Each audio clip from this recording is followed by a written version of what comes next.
Hello guys, welcome back to DST Anime. நான் தான் host பேசுகிறேன். இந்த வீடியோவில் பார்த்தீங்கன்னா பொருட்டோ 2 Blue Vortex Manga Brightonோட பார்ட் 19 தான் பார்க்க போகிறோம். இதுக்கு முன்னாடி போட்ட வீடியோ பார்க்கலன்னா மேலே ஐக்கான்லையும் கீழே டிஸ்கிரிப்ஷன் லிங்க் தந்திருக்கேன், முடிஞ்சா செக் பண்ணி பாருங்க. இந்த 19 சாப்டர்ன்றது செம்ம இன்ட்ரெஸ்டிங்காக இருந்துச்சு. ஒரு பக்கம் பார்த்தா நம்ம ரியூ விசஸ் சரடா மீட்ஸ்கி அரயா யோடோன்ற இந்த ஃபைட் நடந்துகிட்டு இருந்துச்சு. இன்னொரு பக்கம் நம்ம மாட்சுரி கொனோஹாமோட போட்டத்தில் ட்ரை பண்ணிக்கிட்டு இருக்கா. ரெண்டுக்கு நடுவில் நம்ம ஜூரா லவ்ன்றது எவ்வளோ டேஞ்சரஸ் ஆனது அப்படின்றத பற்றி அவனோட கருத்துக்களை சொல்லிக்கிட்டு இருப்பான். ஸோ இந்த மாதிரி இந்த சாப்டர்ன்றது செம்ம இன்ட்ரெஸ்டிங்காக போச்சு. ஓகே கைஸ், வளவரம் பேச வேண்டாம்னு நினைக்கிறேன். வாங்க வீடியோக்குள்ள போயிடலாம்.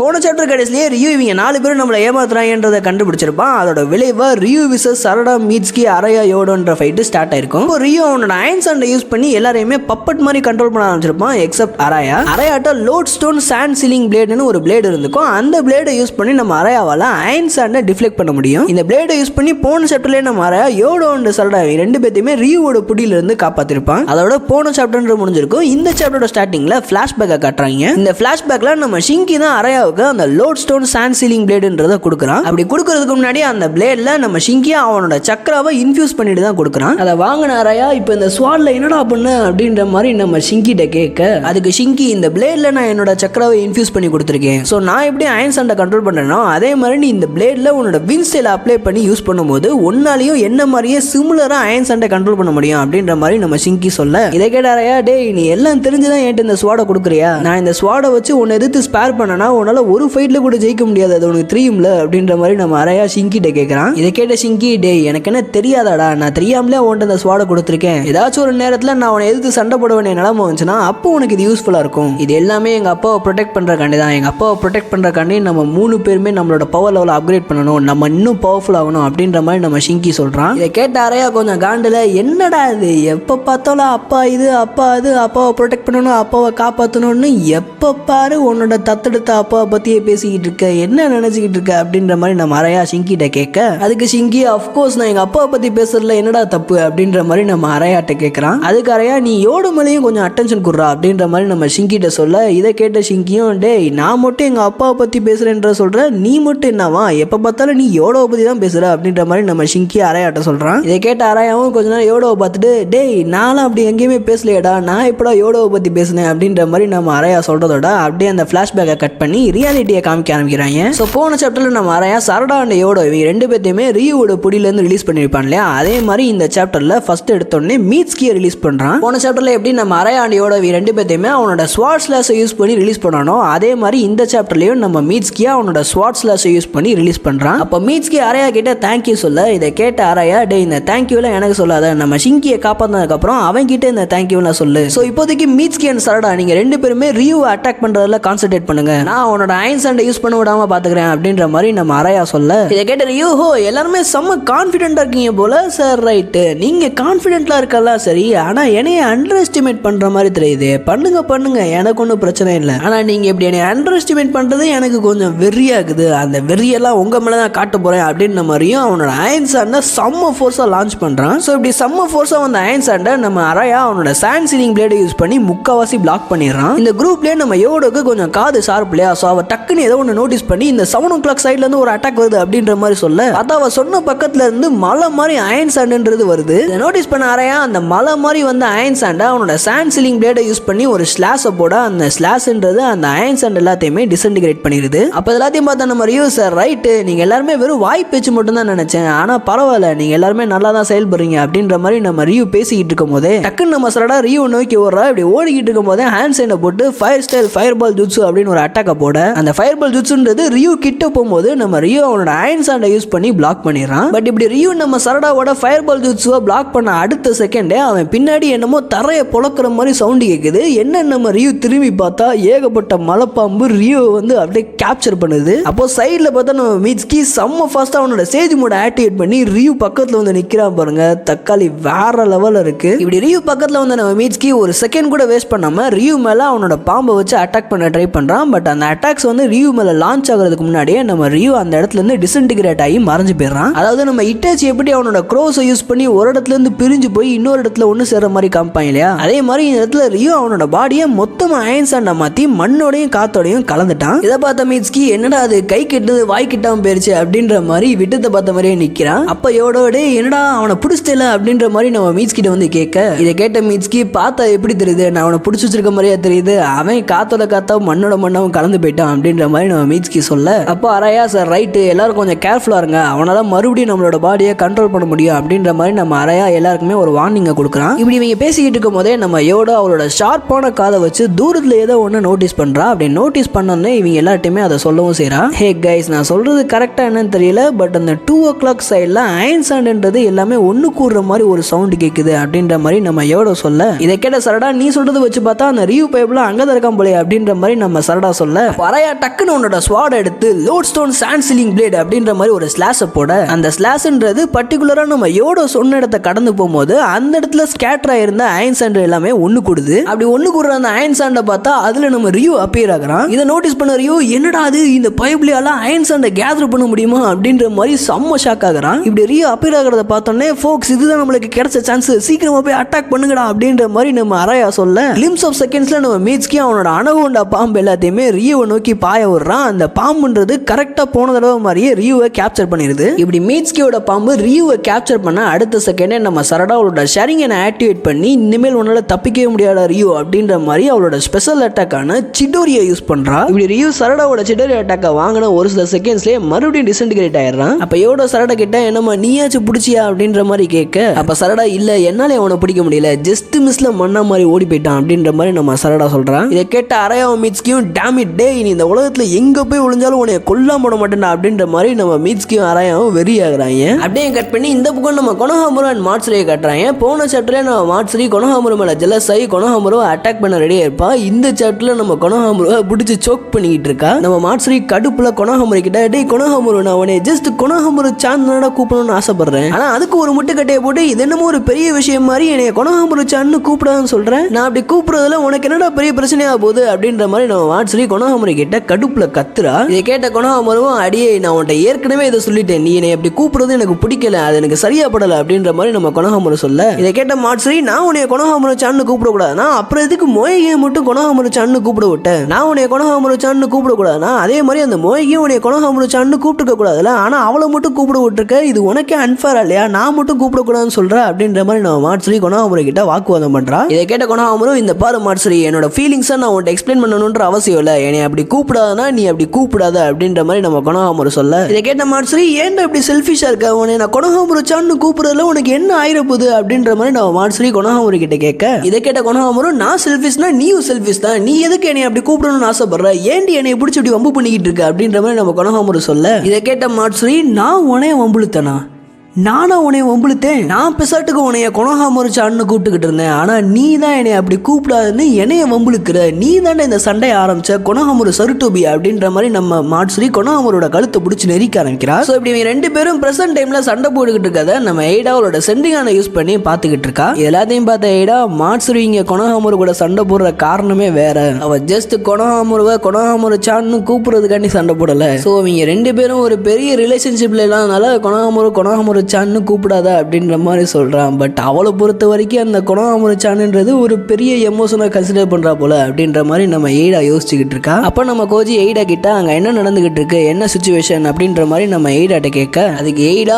மாட்சுரி கொனோஹாமுரு மேல செம்ம கான்ல இருக்கா, விட்டா இன்னும் கொஞ்ச நேரத்துல கொனோஹாமுருவை டிவோரே பண்ணிடுவா அப்படின்ற மாதிரி நம்ம எய்டா சொல்ல, இதை கேட்ட பொருட்டோ சரடாவும் அவளோட டீமாலையும் ரியூவை டிஃபீட் பண்ண முடிஞ்சா அவங்களோட சிச்சுவேஷன் என்ன அப்படின்ற மாதிரி நம்ம பொருட்டோ கேட்க, அதுக்கு எய்டா சரடாவும் அவங்களோட டீமும் ரியூவை டிஃபீட்லாம் பண்ணல, பட் அவனை ஹோல்ட் பண்ணி வச்சிருக்காங்க, பட் அங்க நடக்கிற சிச்சுவேஷன்லாம் வச்சு என்னால இப்பவே அவங்களால ஜெயிக்க முடியுமா முடியாதுன்றத சொல்ல முடியாது, அதே சமயத்துல அவங்க 4 பேருமே கொனோஹாமுருக்கு ஹெல்ப் பண்ற சிச்சுவேஷன்லயும் இல்ல அப்படின்ற மாதிரி நம்ம எய்டா சொல்ல, எல்லாத்தையும் கேட்ட பொருட்டோ சார் ரைட்டு, இனிமேல் நான் களத்துல இருந்தாதான் சரிப்பட்டு வரும் அப்படின்ற மாதிரி நம்ம பொருட்டோ அவனோட ஸ்வாடை எடுத்துட்டு சண்டை கிளம்புறான். பட் கோஜி நடுவில் போகுது பொருட்டோவை போக விடாம தடுத்துடுறாப்ல. பொருட்டோ நீ அவன் எல்லாத்தையுமே காப்பாற்றணும்னு நினைக்கிற, பட் இன்னும் அதுக்கு நேரம் வரல, இன்னும் கொஞ்சம் டைம் இருக்கு, அது வரைக்கும் வெயிட் பண்ணு அப்படின்ற மாதிரி நம்ம கோஜி பொருட்டோவை தடுக்கிறான். அப்படியே கட் பண்ணி நம்ம ஜூராவை காட்டுறாங்க. அப்ப ஜூரா என்னோட ஒப்பீனியன் என்னன்னா, இந்த உலகத்துல இருக்க எல்லா லைஃப் ஃபார்ம்ஸும் அதுங்களோட இன்ஸ்டிங்க்ட ஃபாலோ பண்ணணும். அப்படி அதுங்க எல்லாமே அதுங்களோட இன்ஸ்டிங்க்ட ஃபாலோ பண்ணும்போது அதுங்களோட ரியல் கோலை அச்சீவ் பண்ணி எவால்வேஷன்ன்றதை அடையுங்க. ஆனா இந்த மனுஷ பைபிளுங்களுக்கு இருக்க இன்டெலிஜென்ஸ் தான் அவங்களுக்கு ஒரு ஹார்ம்ஃபுல்லான சைடு எஃபெக்ட்ன்றதை கொடுக்குது. இந்த சைடு எஃபெக்ட்னாலேயும் ஒரு சில ரீசன்ஸையும் சொல்லி இந்த மனுஷ பைபிளையும் அவங்களோட இன்ஸ்டிங்க்ட மொத்தமா டல் பண்ணி பைண்ட் பண்ணி வச்சிருக்காங்க. இதுதான் அந்த மனுஷ பைபிளையும் எல்லாத்துக்குமே ஒரு மிகப்பெரிய டிஸ்அட்வான்டேஜா இருக்குது. ஆனா நம்ம அப்படி இல்ல. நம்ம டிவைன் ட்ரீஸ் எல்லாருமே நம்மளோட ட்ரூ இன்ஸ்டிங்க்ட மட்டும் தான் ஃபாலோ பண்ணுவோம் அப்படின்ற மாதிரி நம்ம ஜூரா சொல்ல, அப்போ அங்க படுத்து கிடக்குற நம்ம மாமூசி, நீ சொல்றதெல்லாம் வச்சு பார்த்தா அந்த மனுஷ பைபிளை நினைச்சாலும் கொஞ்சம் பாவமா தான் இருக்கு. ஆனா நீ இப்போ பேசிக்கிட்டு இருக்கிறதுக்கும் நம்மளுக்கும் என்ன சம்பந்தம் அப்படின்ற மாதிரி அந்த மாமூசி பைபிளை கேட்க, அப்போ ஜூரா பேசிக்கிட்டு இருக்கும் போது நடுவில் பேசாத, நான் இன்னும் ஃபுல்லா சொல்லி முடிக்கல. மனுஷங்களுக்கு இன்டெலிஜென்ஸ் ஒன்று மட்டும் ஒரு ஹார்ம்ஃபுல்லான சைடு எஃபெக்ட்ன்றது கிடையாது. அது கூடயே இன்னொரு கான்செப்ட்ன்றது கேரி ஆகும். அதுதான் இருக்கிறதுலே ரொம்ப ரிஸ்கானது. அந்த கான்செப்ட்ன்றது இன்டெலிஜென்ஸை விட ஒரு பயங்கரமான சைடு எஃபெக்ட்லாம் தரும். முக்கியமா அது நம்மள மாதிரியான டிவைன் ட்ரீஸ்க்கு ஒரு பெரிய ப்ராப்ளமா அமையும். அந்த கான்செப்டோட பேரு தான் லவ் அப்படின்ற மாதிரி நம்ம ஜூரா சொல்றான். ஸோ அப்படியே கட் பண்ணி நம்ம மார்ட்ஸ்ரீ அண்ட் கொனாமுருவை மறுபடியும் காட்டுறாங்க. அப்போ நம்ம மார்ட்ஸ்ரீ கொனாமுரு கிட்ட, என்னோட மண்டை முழுக்க உன்னோட தாட்ஸால தான் நிரம்பி இருக்கு. எனக்கு ஏன் இந்த மாதிரியான ஃபீலிங்ஸ்லாம் ஏற்படுது? இந்த ஃபீலிங்ஸ்ன்றது எனக்கு ரொம்ப பெயின்ஃபுல்லா இருக்கு. அதே சமயத்தில் இந்த ஃபீலிங்ஸால எனக்கு ரொம்ப கடுப்பேறுது, எனக்கு கோவமா வருது அப்படின்ற மாதிரி நம்ம மார்ட்ஸ்ரீ செம்ம காண்டாகிறா. இதை கேட்ட கொனாமுரு, ஹே மார்ட்ஸ்ரீ, அடியே கொஞ்சம் காம் டவுன் ஆகுடி அப்படின்ற மாதிரி கொஞ்சம் பதட்டமாகறான். அப்போ மார்ட்ஸ்ரீ, யா எனக்கு இந்த ஃபீலிங்ஸ் திரும்ப வராமல் இருக்கணும்னா அதுக்கு நான் உன்னை டிவோர் பண்ணணும். நான் உன்னைய டிவோர் பண்ணிட்டேன்னா எனக்கு இந்த ஃபீலிங்ஸ்லாம் திரும்ப வராது அப்படின்ற மாதிரி நம்ம மார்ட்ஸ்ரீ ஒரு மாதிரி கொடூரமாக சொல்கிறா. இதை பார்த்த கொனாமுருனாலும் அப்படியே அள்ளு விடுது. டக்குன்னு அப்படியே கட் பண்ணி மறுபடியும் நம்ம ஜூராவை கட்டுறாங்க. அப்போ ஜூரா இந்த ஈனோ சிக்கோச்சோன்ற ட்ரியோவில் இருக்க 3 பேருமே ஒரு அக்கம்ப்ளிஷ்டு ஷினோபிஸ்ன்னு சொல்லலாம். ஆனால் இவங்க 3 பேருமே ஹீமோவோட உயிரை காப்பாற்றுறதுக்காண்டி தான் உயிரை ஒரு துச்சமாக நினைக்கிறாங்க. எல்லாத்தையும் பார்க்குறப்போ எனக்கு அப்படியே செம்ம ஷாக்காக இருக்கு. இவங்க எல்லாருமே எல்லாத்தையும் தெரிஞ்சு பண்ணுறாங்களா இல்லை இவங்க எல்லாரும் முட்டா பயல்களா அப்படின்ற மாதிரி தான் எனக்கு தோணுது. அதுலேயும் அந்த ஈனோஜின் பைபிள் இருக்கான்ல, அவெல்லாம் கிட்டத்தட்ட ஹீமோவரிக்காண்டி அவனோட உயிரவே கொடுத்துட்டான், செத்தே போயிட்டான். இந்த மாதிரி மனுஷங்க எல்லாருமே ஒரு சில முட்டாள்தனமான விஷயத்தை செய்யறதுக்கு காரணம் அந்த லவ் தான். அந்த லவ் தான் அவங்களுக்கு இந்த விஷயத்தை செய்யறதுக்கு தூண்டுது அப்படின்ற மாதிரி நம்ம ஜூரா சொல்ல, இதை கேட்ட ஹிடாரி, லவ்னா என்ன, லவ்ன்றது ஒரு டிசீஸா அப்படின்ற மாதிரி கேட்குறான்.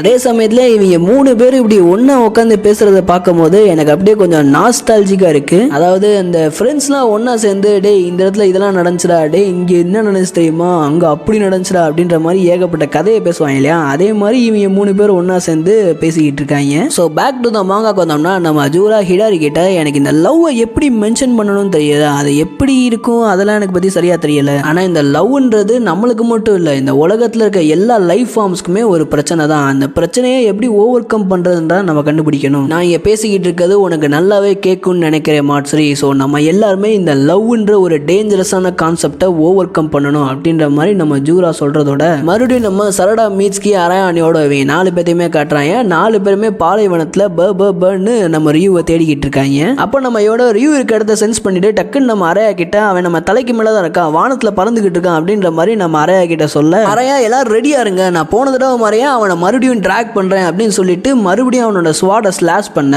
போன தடவை மாதிரியே இந்த தடவையும் நம்ம ரியூ அரையாவோட ஸ்லாஷ்ல மாட்டிக்கிறான். அப்ப நம்ம அரையா ரியூ கிட்ட, நீ எங்க ஓடி ஒளிஞ்சாலும் நான் உன்னைய கண்டுபிடிச்சிருவேன், நீ ஒளியறதுன்றது யூஸ்லெஸ் அப்படின்ற மாதிரி நம்ம ரியூ கிட்ட சொல்ல, சடனா நம்ம ரியூவோட கிளாமர் க்ளோத்ல இருந்து ஏகப்பட்ட கிளாக் ரிம்ஸ் தவிட்டு கிடக்குதுங்க. அப்ப இதை பார்த்து நம்ம சரடா நிறைய செம்ம ஷாக் ஆக, அப்போ பொதுன்னு கீழே விழுந்துகிட்டு இருந்த அந்த கிளாக் ரிம்ஸை நம்ம மீட்ஸ்கி அவனோட சேஜ் மோட ஆக்டிவேட் பண்ணி ஏர்லயே அட்டாக் பண்றான். அதே சமயத்தில் இந்த பக்கம் நம்ம சரடாவும் அவரோட சாக்க குறைச்சிக்கிட்டு ஃபயர் செல் ஃபீனிக்ஸ் ஃப்ளவர் ஜூட்ஸை யூஸ் பண்ணி ஏகப்பட்ட கிளாக் ரிம்ஸை வானத்திலே எரிச்சு சாம்பலாக்குறா. பட் அந்த இடத்துல ஏகப்பட்ட கிளாக் ரிம்ஸ் வந்தனால நம்ம சரடா அண்ட் மீட்ஸ்கி 2 பேர்த்தாலையுமே கண்ட்ரோல் பண்ண முடியல, எல்லாமே கீழே இறங்கிருதுங்க. இப்படி அந்த கிளாக் ரிம்ஸ் எல்லாமே தரையை தொட்டோன்னே எல்லா கிளாக் ரிம்ஸும் அந்த யோடோவை அட்டாக் பண்ணும்போது அப்போ அதில் ஒரு கிளாக் ரிம் யோடோவை கடிக்கவே செஞ்சிருது. இதை பார்த்து நம்ம அரையா யோடோவை காப்பாற்றுறதுக்காண்டி அவனோட ஸ்வாடை எடுத்து கண்டு மணிக்கு ஸ்லாஷ் பண்ண, அப்போ அந்த ஒரு கிளாக் ரிமோட உடம்புல அந்த ஸ்வாடு ஸ்டக் ஆயிடுது. இதுதான் சாக்குன்னு நம்ம ரியூ டக்குன்னு வந்து அந்த ஸ்வாடு ஸ்டக் ஆயிருந்த கிளாக் ரிமை பிடிச்சி பிடிச்சி இன்னொரு கிளாக் ரீம்குள்ள தள்ளி விட்டுறான். அந்த கிளாக் ரீம்ன்றது டைரக்டா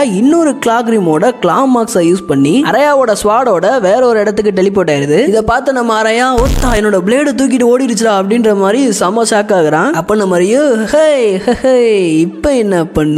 இப்ப என்ன பண்ணுவ உன்னால என்னோட அயன் சாண்டை இனிமேல் தடுக்கவே முடியாது, டிஃபெண்ட் பண்ணவே முடியாது, என்ன பண்ணுவ அப்படின்ற மாதிரி நம்ம ரியோ சிரிக்கிறான். இதை பார்த்து நம்ம சரடா போச்சுடா நிலைமை இன்னும் மோசமாக போதே அப்படின்ற மாதிரி நம்ம சரடா யோசிச்சுக்கிட்டு இருக்கதோட அப்படியே அங்கே கட் பண்ணி நம்ம கொனஹாமரையும் மாட்ஸ்ரையும் மறுபடியும் காட்டுறாங்க. அப்போ நம்ம மாட்ஸ்ரி கொனஹாமரோட கழுத்தை பிடிச்சி நெரிக்கிறது மட்டும் இல்லாம நம்ம 2 பேரும் இவ்வளவு நாளா தனித்தனியா இருந்தது போதும், வா நம்ம 2 பேரும் ஒன்று சேரலாம், கமான் கொனஹாமரு சான் அப்படின்ற மாதிரி நம்ம மாட்ஸ்ரி சொல்றதோட அப்படியே இந்த சாப்டரை முடிச்சிருக்காங்க.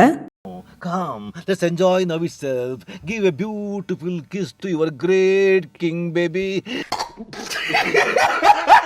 ஸோ இந்த சாப்டர்ல சூப்பரா 2 கிளிஃப் ஹேங்கரோட முடிச்சு வச்சிருக்காங்க. அதே மாதிரி நான் நினைச்ச மாதிரியே கவாக்கியோட பவர் அப்ன்றதை காமிக்கல, அதுக்கு பதிலாக ரியூ விசஸ் சரடா மீட்ஸ்கி அரயா அண்ட் யோடோ இவங்களோட ஃபைட்டை காமிப்பாங்கன்ற மாதிரி நான் என்ன நடக்கலான்ற வீடியோவில் சொல்லியிருப்பேன். அதே மாதிரி அந்த ஃபைட்டை காமிச்சிருக்காங்க. இந்த சாப்டர்ல நான் எதிர்பார்க்காத ஒரு சில மாட்ஸ்ரியோட சம்பவங்களும் நடந்திருக்கு. ஆனால் நம்மளோட ப்ரெடிக்ஷன்ஸ் கரெக்டாக நடக்குதோ இல்லையோ, அந்த சிங்கி பைப்லேயே பாருங்க கரெக்டாக ப்ரெடிக்ட் பண்ணியிருக்கான். நான் உன்னோட எனிமையாக வந்தாலும் வருவேன், ஸோ அப்படி வந்தேன்னா உனக்கு இந்த ஸ்வாட் யூஸ்ஃபுல்லாக இருக்கும் அப்படின்ற மாதிரி நம்ம சிங்கி அந்த ஸ்வாடை அரயா கிட்ட கொடுத்துட்டு போயிருக்கான். ஆனா இந்த சாப்டரோட கடைசியில் அந்த ஸ்வாடையும் நம்ம ரியூ பைப்ல புடிங்கிட்டான். ஸோ இனிமேல் நம்ம ரியூ விசஸ் சரடா மீட்ஸ்கி அரயா அண்ட் யோடோ இவங்க ஃபைட்ல ஜெயிக்க முடியுமான்னு கேட்டீங்கன்னா அது கொஞ்சம் கஷ்டம் தான். ஏன்னா அரயாவோட ஸ்வாடை வச்சுதான் இவ்வளவு நேரம் எல்லாருமே ரியூவோட அயன் சாண்டை மேனேஜ் பண்ணிக்கிட்டு இருந்தாங்க. பட் இனிமேல் அது நடக்குமா என்னன்றது தெரியல. அதே மாதிரி இந்த பக்கம் நம்ம மாட்ஸ்ரியும் கொனஹாமருவை என்ன பண்ண காத்திருக்கான்றது தெரியல. இதை தவிர்த்து என் மைண்ட்ல இன்னும் ஏகப்பட்ட தாட்ஸ்ன்றது ஓடிக்கிட்டு இருக்கு. அதெல்லாம் நான் அந்த வீடியோல சொன்னேன்னா வீடியோ ரொம்ப பெருசா போயிடும். அதனால நான் எப்பயும் போல என்ன நடக்கலான்ற ஒரு வீடியோ போடுவேன் இல்லையா, அந்த வீடியோல என்னோட தாட்ஸ் எல்லாத்தையுமே சொல்றேன். அதே சமயத்துல இந்த சாப்டர் ரிலீஸ் ஆகிறதுக்கு கொஞ்ச நாளைக்கு முன்னாடி என்ன நடக்கலான்ற வீடியோ போட்டிருப்பேன். அந்த வீடியோலயும் நிறைய கமெண்ட்ஸ்ன்றது பண்ணியிருந்தீங்க. ஸோ ஒரு சில கமெண்ட்ஸ்லாம் ரொம்ப நல்லாவே இருந்துச்சு. ஸோ அந்த கமெண்ட்ஸையும் நான் அடுத்த வீடியோவில் ஆட் பண்ணி பேசுறேன். சார் ரைட் கைஸ், வீடியோ பிடிச்சிருந்தா வீடியோக்கு ஒரு லைக் பண்ணிருங்க.